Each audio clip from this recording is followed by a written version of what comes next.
샬롬 로중 읽어주는 제입니다. 12월 25일 성탄일 수요일 로중입니다.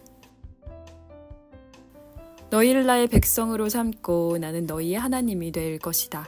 출애굽기 6장 7절. 아버지께서 우리에게 얼마나 큰 사랑을 베푸셨는지를 생각해 보십시오. 하나님께서 우리를 자기의 자녀라 일컬어 주셨으니 우리는 하나님의 자녀입니다. 요한일서 3장 1절. 기쁨으로 주님을 맞는 하루 보내세요. 샬롬 하울람. 메리 크리스마스. 메리 크리스마스. 기쁜 성탄, 복된 연말 되시기를 간절히 바랍니다. 예수님께서 이 땅에 오신 이유는 억압받는 모든 사람들을 하나님의 자녀라고 선포하시기 위해, 그들을 새로운 시대의 하나님 나라 백성으로 부르시기 위해서였습니다. 당시 유대 종교는 하나님의 백성의 자격 조건을 내걸었습니다. 혈통적인 유대인이어야 할 것, 할례를 받아야 할 것, 율법을 지켜야 할 것, 성전 중심의 신앙생활을 할 것 등이었습니다. 복잡한 제의를 통해서만 속죄를 받을 수 있었고, 그렇게 속죄를 받았다는 것을 제사장이 선포합니다. 그러면 그 사람은 이제 종교적으로 깨끗한 존재가 되는 거죠. 근데 그 종교적 깨끗함을 인정받지 못하는 대다수의 백성들은 그저 죄인으로 살아야만 했습니다. 예수님이 선포하신 하나님의 사랑은 종교가 죄인으로 규정한 사람들을 하나님의 자녀로 부르신 것입니다. 오늘 함께 읽은 가르침의 본문 요한일서 3장 1절이 바로 그 내용입니다.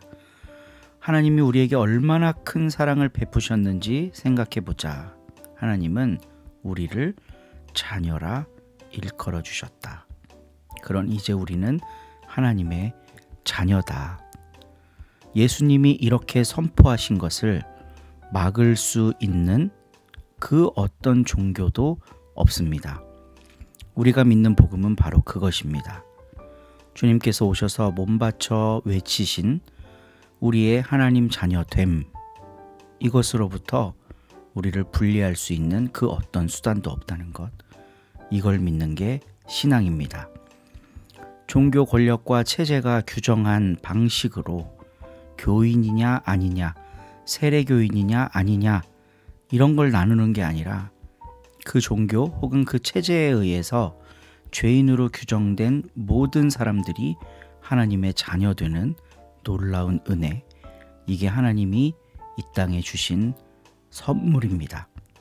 예수님은 그 선물로서 이 땅에 오셨습니다. 그러니 그리스도인들은 선물이신 주님을 받아들입니다. 우리 서로 공동체가 그 예수님을 함께 받아들이고 이 땅에 억압받는 모든 사람들과 함께 우리가 바로 하나님의 자녀다 라고 외치는 주님의 대열에 함께하기를 간절히 바라봅니다. 오늘도 좋은 하루 되시고요. 기쁜 일, 복된 일 가득하시기를 기도합니다. 메리 크리스마스. 14장. 예수님을 죽일 음모를 꿉니다. 파스카와 무교절 이틀 전이었다. 수석사제들과 율법학자들은 어떻게 하면 속임수를 써서 예수님을 붙잡아 죽일까 궁리하고 있었다. 그러면서 백성이 소동을 일으킬지 모르니 축제 기간에는 안 된다 하고 말하였다. 어떤 여자가 예수님의 머리에 향유를 붓다. 예수님께서 베타니아에 있는 나병 환자 시몬의 집에 계실 때의 일이다. 마침 식탁에 앉아 계시는데 어떤 여자가 값비싼 순나루도 향유가 든 옥합을 가지고 와서 그 옥합을 깨뜨려 그분 머리에 향유를 부었다. 몇 사람이 불쾌하며 저희끼리 말하였다. 왜 저렇게 향유를 허투루 쓰는가? 저 향유를 300데나리온 이상에 팔아 그 돈을 가난한 이들에게 나누어 줄 수도 있을 터인데. 그러면서 그 여자를 나무랐다. 예수님께서 이르셨다. 이 여자를 가만두어라. 왜 괴롭히느냐? 이 여자는 나에게 좋은 일을 하였다. 사실 가난한 이들은 늘 너희 곁에 있으니 너희가 원하기만 하면 언제든지 그들에게 잘해줄 수 있다. 그러나 나는 늘 너희 곁에 있지는 않을 것이다. 이 여자는 자기가 할 수 있는 일을 하였다. 내 장례를 위하여 미리 내 몸에 향유를 바른 것이다. 내가 진실로 너희에게 말한다. 온 세상 어디든지 복음이 선포되는 곳마다 이 여자가 한 일도 전해져서 이 여자를 기억하게 될 것이다. 유다가 예수님을 배신하다. 12 제자 가운데 하나인 유다 이스카리옷이 예수님을 수석 사제들에게 팔아넘기려고 그들을 찾아갔다. 그들은 그의 말을 듣고 기뻐하며 그에게 돈을 주기로 약속하였다. 그래서 유다는 예수님을 넘길 적당한 기회를 노렸다. 최후의 만찬을 준비하다.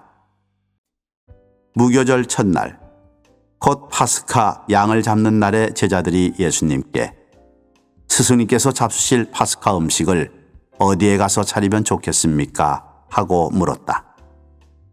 그러자 예수님께서 제자 2 사람을 보내며 이르셨다. 도성 안으로 가거라. 그러면 물동이를 메고 가는 남자를 만날 터이니 그를 따라가거라. 그리고 그가 들어가는 집의 주인에게 스승님께서 내가 제자들과 함께 파스카 음식을 먹을 내 방이 어디 있느냐 하고 물으십니다 하여라. 그러면 그 사람이 이미 자리를 따라 준비된 큰 2층 방을 보여줄 것이다. 거기에다 차려라. 제자들이 떠나 도성 안으로 가서 보니 예수님께서 일러주신 그대로였다. 그리하여 그들은 파스카 음식을 차렸다. 제자가 배신할 것을 예고하시다. 저녁 때가 되자 예수님께서 제자들과 함께 그곳으로 가셨다. 그들이 식탁에 앉아 음식을 먹고 있을 때에 예수님께서 말씀하셨다. 내가 진실로 너희에게 말한다. 너희 가운데 한 사람, 나와 함께 음식을 먹고 있는 자가 나를 팔아넘길 것이다. 그러자 그들은 근심하며 차례로 저는 아니겠지요 하고 묻기 시작하였다. 예수님께서 그들에게 이르셨다. 그는 12 가운데 하나로서 나와 함께 같은 대접에 빵을 적시는 사람이다. 사람의 아들은 자기에 관하여 성경에 기록된 대로 떠나간다. 그러나 불행하여라. 사람의 아들을 팔아넘기는 그 사람은 차라리 태어나지 않았더라면 자신에게 더 좋았을 것이다. 성찬례를 제정하시다. 그들이 음식을 먹고 있을 때에 예수님께서 빵을 들고 찬미를 드리신 다음 그것을 떼어 제자들에게 주시며 말씀하셨다. 받아라, 이는 내 몸이다. 또 잔을 들어 감사를 드리신 다음 제자들에게 주시니 모두 그것을 마셨다. 그때 예수님께서 그들에게 이르셨다. 이는 많은 사람을 위하여 흘리는 내 계약의 피다. 내가 진실로 너희에게 말한다. 내가 하느님 나라에서 새 포도주를 마실 그날까지 포도나무 열매로 빚은 것을 결코 다시는 마시지 않겠다. 그들은 찬미가를 부르고 나서 올리브 산으로 갔다. 베드로가 당신을 모른다고 할 것을 예고하시다. 예수님께서 제자들에게 말씀하셨다. 너희는 모두 떨어져 나갈 것이다. 성경에 내가 목자를 치리니 양들이 흩어지리라고 기록되어 있다. 그러나 나는 되살아나서 너희보다 먼저 갈릴레아로 갈 것이다. 그러자 베드로가 예수님께 말하였다. 모두 떨어져 나갈지라도 저는 그러지 않을 것입니다. 예수님께서 그에게 말씀하셨다. 내가 진실로 너에게 말한다. 오늘 이 밤 닭이 2번 울기 전에 너는 3번이나 나를 모른다고 할 것이다. 그러자 베드로가 더욱 힘주어 장담하였다. 스승님과 함께 죽는 한이 있더라도 저는 결코 스승님을 모른다고 하지 않겠습니다. 다른 이들도 모두 그렇게 말하였다. 겟세마니에서 기도하시다. 그들은 겟세마니라는 곳으로 갔다. 예수님께서는 제자들에게 내가 기도하는 동안 너희는 여기에 앉아 있어라 하고 말씀하신 다음 베드로와 야고보와 요한을 데리고 가셨다. 그분께서는 공포와 번민에 휩싸이기 시작하셨다. 그래서 그들에게 내 마음이 너무 괴로워 죽을 지경이다. 너희는 여기에 남아서 깨어 있어라 하고 말씀하셨다. 그런 다음 앞으로 조금 나아가 땅에 엎드리시어 하실 수만 있으면 그 시간이 당신을 비켜가게 해주십사고 기도하시며 이렇게 말씀하셨다. 아빠, 아버지, 아버지께서는 무엇이든 하실 수 있으시니 이 잔을 저에게서 거두어 주십시오. 그러나 제가 원하는 것을 하지 마시고 아버지께서 원하시는 것을 하십시오. 그러고 나서 돌아와 보시니 제자들은 자고 있었다. 그래서 베드로에게 시몬아, 자고 있느냐? 1시간도 깨어 있을 수 없더란 말이냐? 너희는 유혹에 빠지지 않도록 깨어 기도하여라. 마음은 간절하나 몸이 따르지 못한다 하시고 다시 가셔서 같은 말씀으로 기도하셨다. 그리고 다시 와 보시니 그들은 여전히 눈이 무겁게 내리감겨 자고 있었다. 그래서 제자들은 그분께 무슨 말씀을 드려야 할지 몰랐다. 예수님께서는 3번째 오셔서 그들에게 말씀하셨다. 아직도 자고 있느냐? 아직도 쉬고 있느냐? 이제 되었다. 시간이 되어 사람의 아들은 죄인들의 손에 넘어간다. 일어나 가자. 보라, 나를 팔아넘길 자가 가까이 왔다. 잡히시다.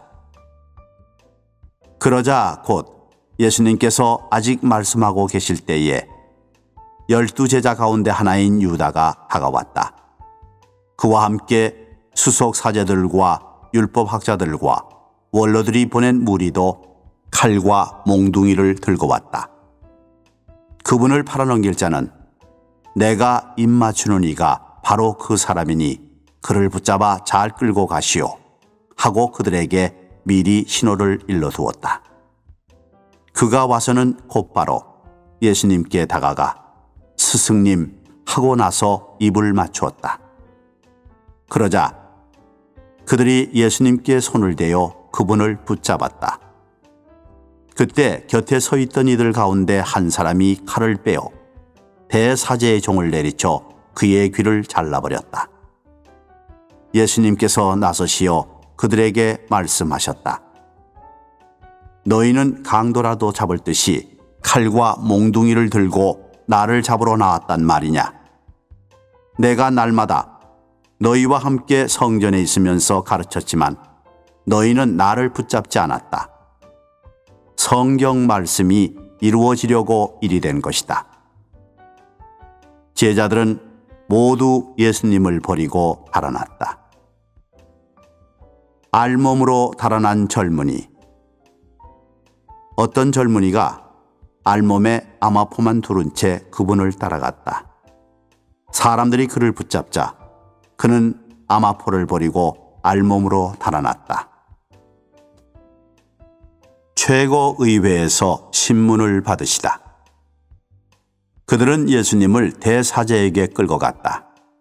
그러자 수석 사제들과 원로들과 율법학자들이 모두 모여왔다. 베드로는 멀찍이 떨어져서 예수님을 뒤따라 대사제의 저택 안뜰까지 들어가 시종들과 함께 앉아 불을 쬐고 있었다.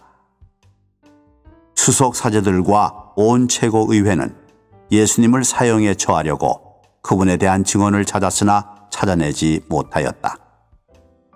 사실 많은 사람이 그분께 불리한 거짓 증언을 하였지만 그 증언들이 서로 들어맞지 않았던 것이다. 더러는 나서서 이렇게 거짓 증언을 하기도 하였다.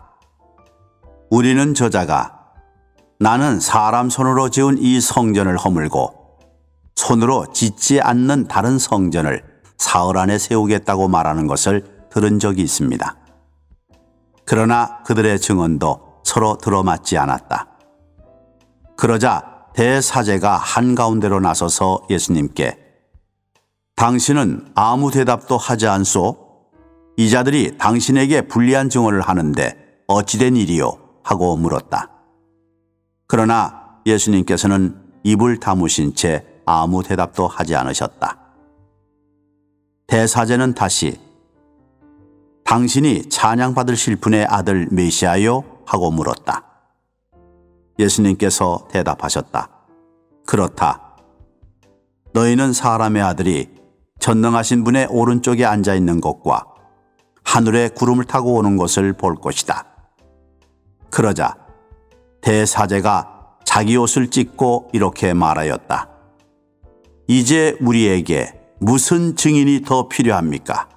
여러분도 하느님을 모독하는 말을 듣지 않았습니까?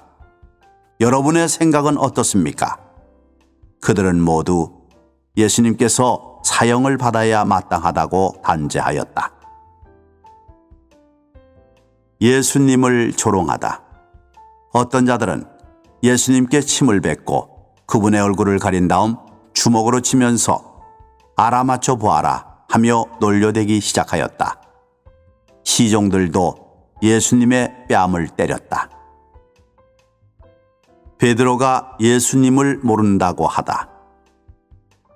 베드로가 안뜰 아래쪽에 있는데 대사제의 하녀 하나가 와서 불을 쬐고 있는 베드로를 보고 그를 찬찬히 살피면서 말하였다. 당신도 저 나자렛 사람 예수와 함께 있던 사람이지요? 그러자 베드로는 나는 당신이 무슨 말을 하는지 알지도 이해하지도 못하겠소 하고 부인하였다. 그가 바깥들로 나가자 달기 울었다. 그 하녀가 베드로를 보면서 곁에 서 있는 이들에게 다시 이 사람은 그들과 한패예요 하고 말하기 시작하였다.